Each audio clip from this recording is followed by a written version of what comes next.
Aujourd'hui, on parle de réunion de parents, donc je te partage mes trucs pour bien préparer ta réunion de début d'année et mieux gérer ton stress. Si tu me connais pas déjà, je m'appelle Priscilla Brodeur, je suis éducatrice à l'enfance depuis près de 10 ans et je te partage sur Instagram, Facebook et YouTube maintenant mon quotidien d'éducatrice, mes trucs et conseils. Donc, je t'invite à t'abonner à ma chaîne et à activer la petite clochette de notification pour savoir quand je vais avoir des nouvelles vidéos.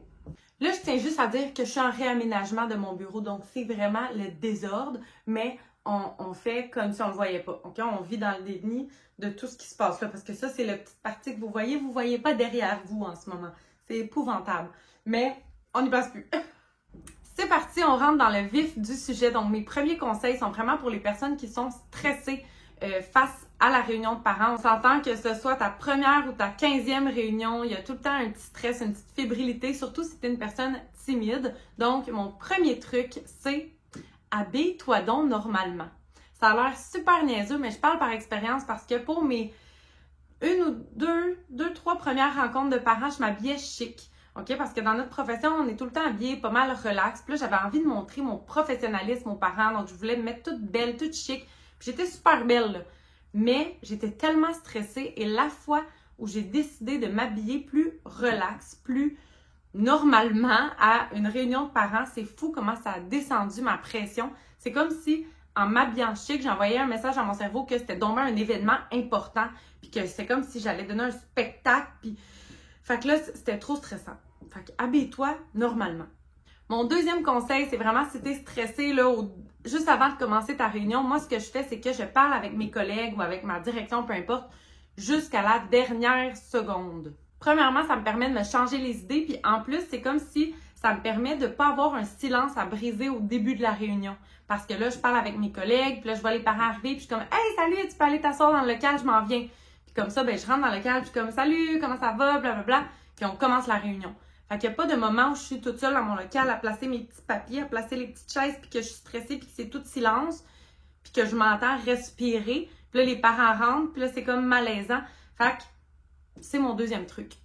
Truc numéro 3, je sais pas c'est quoi le format de vos réunions, mais si c'est possible, place les parents assis en cercle. Je trouve que ça favorise l'échange, puis le sentiment que tout le monde participe à la conversation, puis que c'est plus relax encore une fois. Moi, je déteste être debout devant plein de parents qui sont assis face à moi. Je veux que tout le monde se voit, que tout le monde soit ensemble, puis je suis assis avec eux. Le truc numéro 4, en fait, c'est juste un petit peu de changer ta perspective de c'est quoi la réunion de parents. Tu t'en vas pas te donner en spectacle ou faire un grand monologue. L'objectif de la réunion de parents début d'année, là, c'est de donner des informations importantes à tous les parents en même temps, à la place de séparément dans un cadre de porte le matin ou le soir quand tout le monde est pressé, tout le monde est occupé puis on s'écoute à moitié. C'est vraiment juste un moment parfait pour échanger, pour dire les choses qui sont importantes à dire. Puis c'est pas juste un monologue ou un spectacle. Donc moi, ça m'aide de me rappeler ça. Mon 5e truc pour les personnes, encore une fois, qui sont stressées, c'est que moi, ma réunion, je la commence toujours par me présenter. Donc, je me présente moi, mon nom, je viens d'où, c'est quoi mes formations, c'est quoi mon expérience et tout ça. Puis après ça, je demande aux parents de se présenter. Donc, je leur demande de dire leur nom, le nom de leur enfant et l'âge de leur enfant. Puis ce que ça fait pendant que les parents se présentent, c'est que moi, ça me donne un petit moment pour prendre une gorgée d'eau si j'ai la bouche sèche, pour reprendre mon souffle si j'avais la petite voix qui shake, puis juste me remettre en place avant de rentrer dans le vif du sujet de la réunion. Ça, c'est comme vraiment un de mes meilleurs trucs. J'ai toujours fait ça, puis j'adore. Le truc numéro 6, c'est un grand classique, mais être bien préparé. Moi, je me prépare toujours un ordre du jour, juste pour être sûre de ne pas perdre le fil de mes idées, parce que moi, c'est vraiment mon genre. Là, je suis comme... j'oublie ce que je dis quand je suis en train de le dire, tu sais. Fait que je me fais un ordre du jour bien détaillé pour être sûre de rien oublier. D'ailleurs, je vais vous partager mon ordre du jour gratuitement, donc sous format PDF, là, juste dans la description de la vidéo YouTube. Vous allez trouver ça assez facilement ou sur mon site web. Tu peux faire l'ordre du jour que tu as envie de faire, mais je vous partage la mienne personnellement. Donc, c'est toujours ma présentation, la présentation des parents. Ensuite de ça, la pédagogie et ma façon de planifier. Donc, j'explique un peu la roue de la planification et de l'intervention. Donc, je commence par observer les enfants qui sont en jeu libre. Je cible leurs besoins et leurs intérêts. Je planifie en fonction de leurs besoins. Donc, toutes les activités que je vais planifier, toutes les interventions, tous les moments d'attente et de routine vont être planifiés en fonction des besoins spécifiques de chaque enfant. Mais j'ajoute des petits éléments thématiques pour rendre le tout un petit peu plus cool.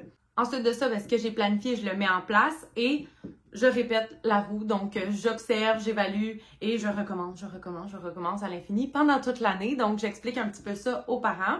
Après la pédagogie, je vais aborder les interventions. Donc, c'est quoi une intervention démocratique? Parce que c'est ça qu'on vise. Après ça, j'aborde une journée type. Donc, c'est quoi les routines? À quoi va ressembler une journée dans la vie de leur enfant avec moi?